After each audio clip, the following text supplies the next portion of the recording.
se inscreva no canal, curta e compartilhe. Temos vídeos novos todos os dias, 2 vezes por dia. A lenda da Caveira de Ouro. A vila de Monte Velho repousava esquecida entre morros e vegetação densa, cercada por histórias enterradas no tempo. O mais temido dos contos era o da Caveira de Ouro, um crânio reluzente escondido nas profundezas da Serra do Tigre, onde ninguém ousava pisar após o pôr do sol. Diziam que quem a visse teria apenas 7 dias antes da própria alma ser arrancada do corpo. E ninguém duvidava, não depois do desaparecimento do velho Aristeu, o ermitão que foi atrás do crânio e voltou com os olhos queimados por dentro. Na primeira noite de lua cheia daquele junho abafado, um grupo de jovens decidiu desafiar o medo ancestral e subir até a gruta conhecida como Boca do Inferno. Entre eles estava Jonas, o mais cético, que ria das advertências dos antigos e dizia que toda lenda nasce da ignorância. Ele liderou os amigos, levando consigo uma lanterna potente, uma corda e o celular pronto para gravar tudo para as redes sociais. Subiram pela trilha tortuosa com tochas improvisadas e provocações entre si. A floresta parecia mais fechada do que nunca, como se quisesse engolir o grupo. À medida que se aproximavam da entrada da caverna, o ar se tornava mais pesado, e um cheiro de enxofre invadia as narinas. Foi quando ouviram, pela primeira vez, o sussurro, uma voz áspera que chamava pelo nome de Jonas. Riram, nervosos, achando que era algum truque de um deles. Mas quando Lucas tentou responder à provocação, sua lanterna estalou e apagou de vez. O breu engoliu tudo, e por alguns segundos o silêncio parecia vivo. Depois veio o som, passos dentro da caverna, mesmo que ninguém tivesse entrado ainda. Jonas puxou o grupo para dentro, empurrado pela adrenalina. As paredes pulsavam com inscrições antigas e desenhos de caveiras cercadas por chamas. No centro da gruta, sobre um altar de pedra negra, estava ela, a caveira dourada, brilhando sozinha, sem fonte de luz aparente.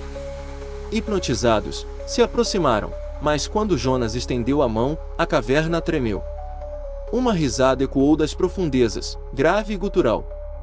As paredes pareciam se fechar. E quando Jonas tocou o crânio, todos foram lançados para trás como por uma explosão invisível. Caídos no chão de terra fria, ouviram uma frase que nenhum deles esqueceu: a contagem começou. No dia seguinte, de volta à vila, Jonas acordou com as mãos queimadas, marcadas com símbolos que pareciam ranhuras de ossos. Tentou esconder dos amigos, mas logo todos começaram a ter pesadelos com um homem sem pele, de olhos dourados, que arrastava correntes e sussurrava datas.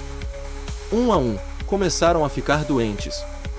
Vomitavam um líquido preto, e as unhas se tornavam quebradiças, como se apodrecessem por dentro. A avó de Jonas, uma das últimas guardiãs da tradição oral da vila, ao ver os sinais, caiu de joelhos. Disse que a caveira pertencia ao espírito de Irupeba, um guerreiro condenado pelos próprios deuses a vigiar os limites entre os mundos. Segundo ela, a Caveira de Ouro era sua prisão e também seu selo. Mexer nela era como quebrar o cadeado de um cemitério ancestral. Jonas, agora tomado por visões constantes, via vultos nas esquinas, ouvia gemidos vindo de dentro das paredes e sentia a presença da caveira mesmo de olhos fechados. Decidiu procurar ajuda com a curandeira da vila, Dona Mazé, que vivia nos arredores da floresta. Ela o recebeu com olhos marejados e já sabia de tudo. Você soltou o carcereiro, menino, e agora ele quer substituir sua alma pela dele. Dona Mazé contou que apenas um ritual poderia conter o espírito, envolver a caveira com o fio do tempo e selá-la com sangue de arrependimento. Mas o fio só poderia ser encontrado no fundo do poço seco da Fazenda Moura, onde antigos suicidas eram jogados. E o sangue teria que ser o de alguém que realmente se arrependesse da ganância. Um sacrifício consciente. Enquanto isso, os amigos de Jonas começavam a sumir. Primeiro foi Caio, que saiu de casa dizendo ouvir alguém batendo na janela mesmo sem ninguém ali. Depois foi Rafaela, que mandou um áudio dizendo: ele já está dentro do meu espelho. O tempo corria, e o 4º dia se aproximava. Jonas sabia que precisava agir, ou todos pagariam o preço de sua descrença. Na madrugada do 5º dia, com o corpo enfraquecido e os olhos em constante tremor, Jonas partiu sozinho para a Fazenda Moura, levando uma garrafa de cachaça, uma corda e o remorso queimando no peito. Ele desceria até o fundo do poço, mesmo sem saber se sairia vivo. A fazenda Moura estava abandonada há décadas, cercada por mato alto e silêncios profundos. As janelas quebradas da casa principal pareciam olhos espiando. Jonas atravessou o terreno, guiado apenas pela lanterna e pela convicção de que morreria em breve se nada fizesse. O poço estava lá, no centro do antigo curral, coberto por tábuas podres e musgo. Ao remover a madeira, um cheiro de carne estragada subiu, quase derrubando Jonas. Ele amarrou a corda em uma das estacas próximas e começou a descer. A escuridão era total. As paredes úmidas do poço pareciam vivas, pulsando como se respirassem. Lá embaixo, encontrou o chão coberto de ossos e trapos encharcados. E ali, ao centro, brilhando em um tom prateado, estava o fio do tempo. Parecia um pedaço de tecido trançado com cabelos humanos e fios de prata. Quando tocou nele, o poço gemeu. Um vento subiu por dentro da estrutura e, com ele, vieram vozes, gritos, sussurros e lamentos de mortos esquecidos. Jonas começou a tremer, mas não soltou o fio. Subiu devagar, sentindo mãos invisíveis tentando puxá-lo de volta. Ao chegar à superfície, seus braços estavam cobertos de arranhões, como se tivesse escalado por dentro de um espinheiro. Com o fio do tempo na mochila, correu para a casa de Dona Mazé. Ela já preparava o altar, com ossos de galinha, sangue de bode e sal negro. Mas faltava o elemento final, o sangue de arrependimento. Jonas se ajoelhou e estendeu os pulsos. "Use o meu." "Eu causei tudo isso", disse, com os olhos marejados. Dona Mazé hesitou, mas cortou de leve sua pele com uma faca cerimonial. O sangue escorreu grosso e escuro, como se carregasse uma dor ancestral. O fio foi banhado nele e a caveira envolta, dentro de um círculo de cinzas e sal. Mas antes que o ritual fosse finalizado, a porta da casa explodiu. A entidade apareceu, uma figura esquelética, com olhos dourados flamejantes, garras longas e a boca costurada com arame. O tempo congelou por um instante. O ar dentro da casa se tornou denso como chumbo. A entidade avançou, atravessando o círculo de sal como se não existisse. O ritual não tinha funcionado. Ou talvez estivesse incompleto. Dona Mazé foi arremessada contra a parede com um único gesto do espírito, que agora se curvava sobre Jonas. Com o olhar fixo na caveira embrulhada no fio do tempo, o espírito parou. Seus olhos começaram a sangrar luz, e sua forma se contorcia em espasmos que pareciam rasgar a realidade ao redor. Jonas percebeu que ele não queria a caveira, queria liberdade. Queria um novo corpo. "Me leve, mas poupe os outros", disse Jonas, se arrastando até o altar. A caveira vibrou em sua presença.